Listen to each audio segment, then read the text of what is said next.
Cambiemos de asunto. El aumento de costes, sobre todo los energéticos, nos amenaza a todos con hacernos vivir un invierno complicado con el precio o el suministro de gas, a nivel particular, pero también cuando dependemos de una comunidad de vecinos. Me acompaña hoy en este plató Jesús Luque, es presidente del Colegio de Administradores de Fincas de León, también de Castilla y León. Bienvenido, ¿cómo estás? Buenas tardes, bienvenidos. Bueno, yo no sé si os estáis preparando de alguna manera para la repercusión que pueda tener esos precios energéticos en las cuotas comunitarias. Estamos intentando a nuestros comuneros indicarles la situación que se nos viene encima, porque el precio del combustible en gas, en carbón, que todavía alguna casita hay de carbón, y en gasóleo, pues ha subido considerablemente, duplicado, incluso triplicado. Entonces eso nos va a hacer que tengamos que hacer derramas extraordinarias o modificar las temperaturas de las calefacciones, los horarios, con el fin de restringir esos gastos que van a ser muy elevados.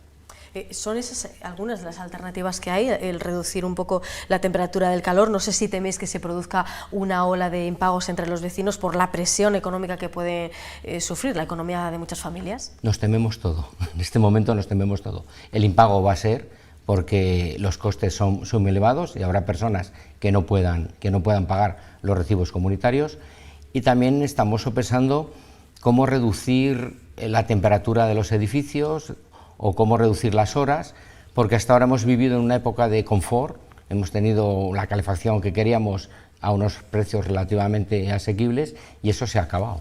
Se ha acabado de momento, no sabemos cómo va a evolucionar, si vamos a tener más gas, menos gas, porque aquí gas hay muchísimo. Lo que pasa es que ahora mismo, debido a la crisis con Ucrania y yo creo que la crisis mundial, pues eso va a afectar. Hasta que no veamos la evolución, los precios se prevén muy caros.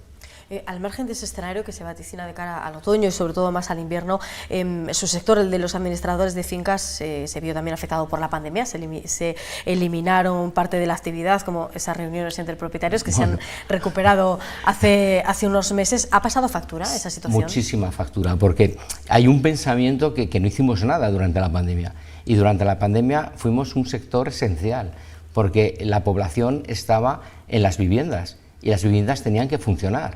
Y hubo muchísimas incidencias, y los administradores al pie del cañón constantemente, es decir, decían, es que no habéis hecho reuniones. Las reuniones, las juntas de vecinos, es una parte de la gestión del administrador de fincas, pero las casas funcionaron y fuimos esenciales durante la pandemia. Pues Jesús Luque, presidente del Colegio de Administradores de Finca de León, de Castilla y León, miembro también del Colegio de Colpro León, le agradezco que haya estado en directo en este informativo y veremos a ver qué nos deparan los próximos meses. Gracias. Muchísimas gracias. Gracias.